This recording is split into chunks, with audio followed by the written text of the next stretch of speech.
कृष्ण हरी. श्रीमद अभंग ज्ञानेश्वरी अभ्यास उपक्रम अध्याय 4 भाग 3. सर्वेपि सुखिनः सन्तु सर्वे सन्तु निरामयाः सर्वे भद्राणि पश्यन्तु मा कश्चित् दुःखमाप्नुयात्. ओम शांती शांती शांती.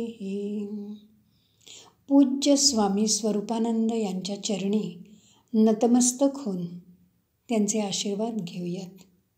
आपण सगळे स्वरूपानंदांचे भक्त, आपण सगळे सुजाण श्रोते, वक्ता वक्ताची नोहे श्रोते विना. आपल्या सगळ्यांच्या अंतःकरणातल्या गुणांना, देवत्वाला मी मनापासून वंदन करते. 3ऱ्या अध्यायात भगवंतांनी भक्तांचा कर्मयोग सांगितला. या कर्मयोगाचं अनादित्व सांगून 4थ्या अध्यायाला प्रारंभ झाला. 3ऱ्या अध्यायात आपण निष्काम कर्मयोग पाहिला. निष्कामता हा आपल्या मनाचा धर्म आहे. गीतेत कर्म हा शब्द स्वधर्म या अर्थाने आला आहे. आपण झोपतो, उठतो, खातो, पितो ही पण कर्मच आहेत. पण या क्रिया गीतेतल्या कर्म या अर्थाच्या नाही आहेत. कर्म म्हणजे स्वधर्माचरण. स्वधर्माचरणरूपी कर्म करून निष्कामता जर पदरी पाडून घ्यायची असेल तर काम क्रोधरूपी शत्रूंना जिंकायला पाहिजे. आपलं चित्त गंगाजलाप्रमाणे निर्मळ आणि प्रशांत झाल्याखेरीज निष्कामता येणं शक्य नाही आहे. चित्ताच्या शुद्धीसाठी जी कर्म करायची त्या कर्मांना गीता विकर्म म्हणते. या 4थ्या अध्यायात कर्म, विकर्म, अकर्म हे शब्द खूप महत्त्वाचे आहेत. हा अध्याय लहान असला तरी अत्यंत महत्त्वाचा आहे. या ज्ञान कर्म संन्यास योग या अध्यायात गीतेतले 2 महत्त्वाचे श्लोक आलेत. यदा यदा हि धर्मस्य ग्लानिर्भवति भारत अभ्युत्थानम् अधर्मस्य तदात्मानं सृजाम्यहम्. या प्रसिद्ध श्लोकाचा अर्थ स्वरूपानंदांनी मार्मिकपणे सोपा करून सांगितला आहे. ते असं म्हणतात, युगायुगी सर्व धर्म संरक्षावे, ओघ हा स्वभावे आद्य असे. म्हणून या जेव्हा धर्मा लागी आक्रमी सर्वांगी अधर्म हा, तेव्हा ठेवी माझे अजत्व ही दूर, नाठवी साचार अव्यक्तत्व. हे भारत अर्जुना, जेव्हा जेव्हा धर्माचा ऱ्हास होतो, अधर्म वाढतो, तेव्हा मी देह धारण करतो, अवतार घेतो. कारण प्रत्येक युगात धर्माचं रक्षण करावं असा क्रम स्वभावतःच जगाच्या आरंभापासून चालत आला आहे. म्हणून ज्या ज्या वेळेला अधर्म धर्मावर सर्व बाजूंनी आक्रमण करतो त्यावेळेला मी माझं अजत्व म्हणजे जन्मरहितत्व बाजूला सारतो आणि अमूर्तत्वही आठवत नाही. परित्राणाय साधूनां विनाशाय च दुष्कृतां धर्मसंस्थापनार्थाय संभवामी युगे युगे. साधूंच्या रक्षणासाठी, पाप करणाऱ्या चांडाळांचा नाश करण्यासाठी आणि धर्माची स्थापना करण्यासाठी मी युगायुगात जन्म घेतो. स्वामी स्वरूपानंद म्हणतात, आपुल्या भक्तांचा घेवोनी कैवार येतो अवतार धरोनिया. मग अज्ञानाचा गिळोनी काळोख सीमा तोडी देख अधर्माची. उभारितो संता हाती सौख्य ध्वज फाडितो सहज पापलेख. करोनिया दैत्य कुळाचा संहार साधूंसी सत्कार देववितो. वास्तविक अभंग ज्ञानेश्वरीतून हा सर्व भाग प्रत्येकाने मुळातूनच वाचायला हवा, त्याचा आस्वाद घ्यायला हवा. अभंग ज्ञानेश्वरीत 127व्या चरणापासून कर्माबद्दल स्वामींनी केलेलं चिंतन अत्यंत बोलकं आहे. पाहू जाता साच दुजे देते घेते, नसे कोणी येथे कर्माविना. देख ज्याचे त्याचे कर्मही निभ्रांत, फळा येई येथ मृत्युलोकी. पेरावे जे तेची अंकुरे क्षेत्रात, दिसे दर्पणात पहावे ते. गिरीकंदात आपुलीच वाणी, उठे प्रतिध्वनी रूपे जैसी. तैसा उपासना मार्गी त्या सकळ, असे मी केवळ साक्षीभूत. येथे ज्याची जैसी असेल भावना, तैसे तो अर्जुना फळ पावे. कर्म हे फलसाधक आहे.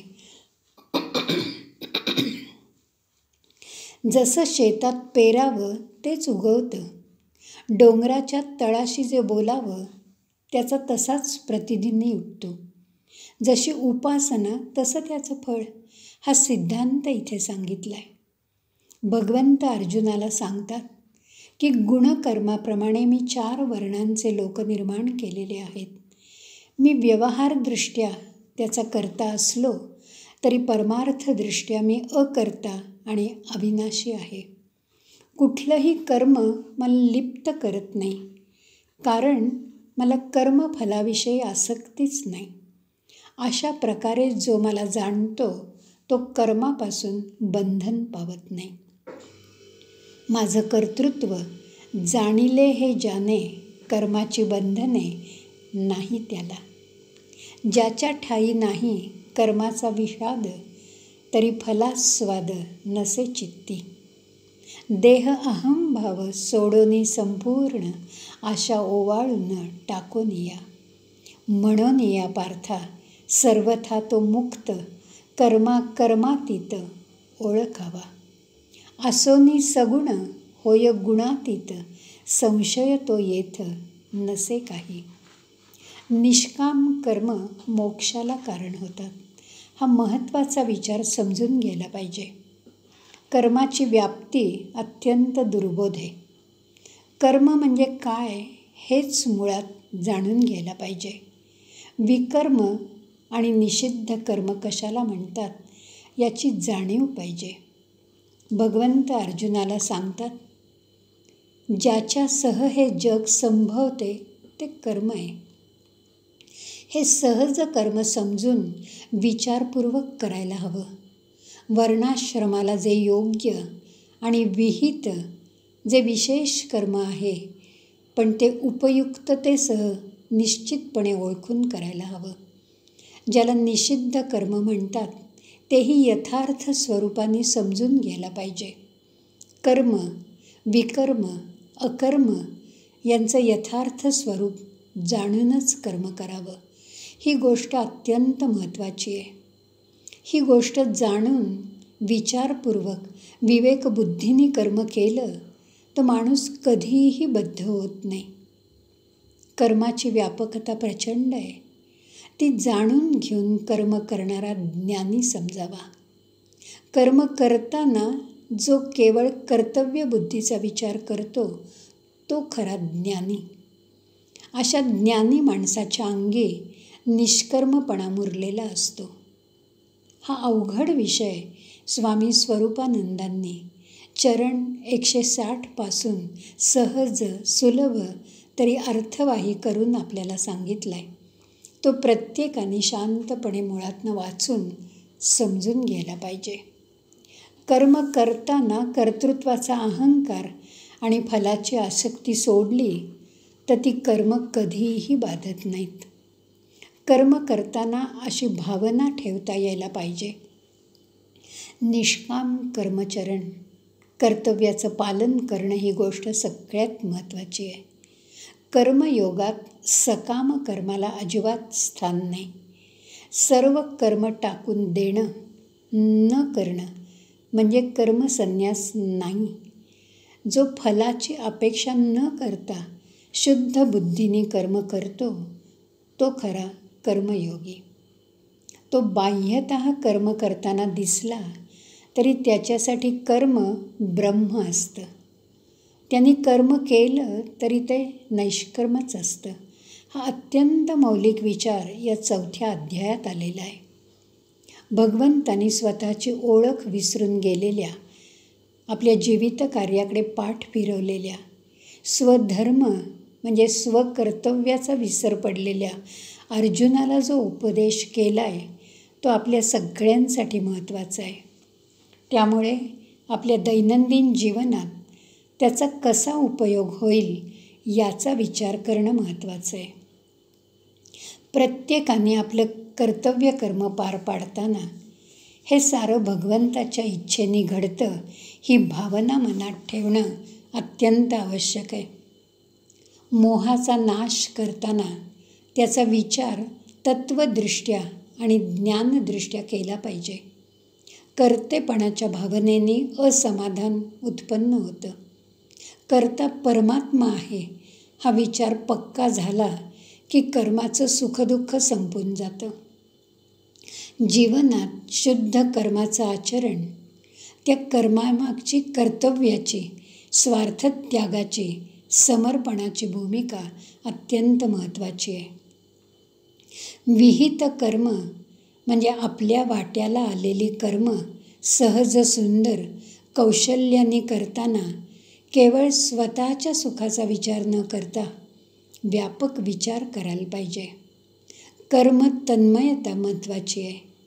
त्यातून मनाची शुद्धी होते. मनाला संयमाची नितांत गरज आहे. कर्तव्यासाठी कर्म करताना होणारा आनंद हे कर्माचं फळ आहे. अशा फळातून आपल्याला मनःशांती मिळते. कर्तेपणाचा अहंकार सोडला म्हणजे त्या विश्वात्मक सर्वेश्वराची पूजा केल्याचं समाधान मिळतं. शांती, आनंद, समाधानाच्या जागा बाहेर नाहीत तर आपल्या अंतरंगात आहेत. खरंच जीवनातली कोणत्याही क्षेत्रात काम करताना आपलं लक्ष केवळ कर्माकडे असायला पाहिजे. कर्तव्य कर्म, निष्काम कर्म, निर्हेतुक कर्म हेच आनंदी आणि तृप्त जीवनाचं रहस्य आहे. प्रत्येक माणसाचं मन हे कुरुक्षेत्र आहे. त्या कुरुक्षेत्री सतत विचार आणि विकारांची लढाई सुरू असते. वासना प्रबळ झाल्या की ते आवरणं अवघड जातं. त्या वासनांना विचारांचा लगाम आणि विवेकाचा चाबूक यांच्या साहाय्याने आवर घालता यायला पाहिजे. मनाच्या श्लोकात समर्थ असं म्हणतात, विवेके आपुली क्रिया पालटावी. विवेकामुळे आपल्या मनातले विकल्प नाश पावतात. मनातलं द्वंद्व थांबतं. मन एकाग्र होतं. एकाग्र मनाला आपल्या अंतरंगी असलेल्या क्षमतांचा, गुणांचा शोध लागतो. एरवी आपल्याला आपल्या अपूर्णतेचाच अनुभव येत असतो. ही अपूर्णता दूर करण्यासाठी नित्य कर्म करणं गरजेचं आहे. कर्माशिवाय आनंद नाही. आनंदासाठी नित्य कर्म करत राहणं हेच आपलं कर्तव्य आहे. आपण आपल्या कर्तव्यापासून कधीही दूर जाऊ नये. कर्म करताना त्या कर्माचं कर्तृत्व कधीही स्वतःकडे घेऊ नये. कर्म करताना मी करता ही बुद्धी, आपली भावना नाहीशी व्हायला पाहिजे. सुख, समाधान, शांतीसाठी कर्मसन्यास हा उपाय नाही, तर कर्मात संन्यास हा उपाय आहे. स्वरूपानंदांच्या चरणी माथा टेकते आणि वाणीला विश्रांती देते. धन्यवाद.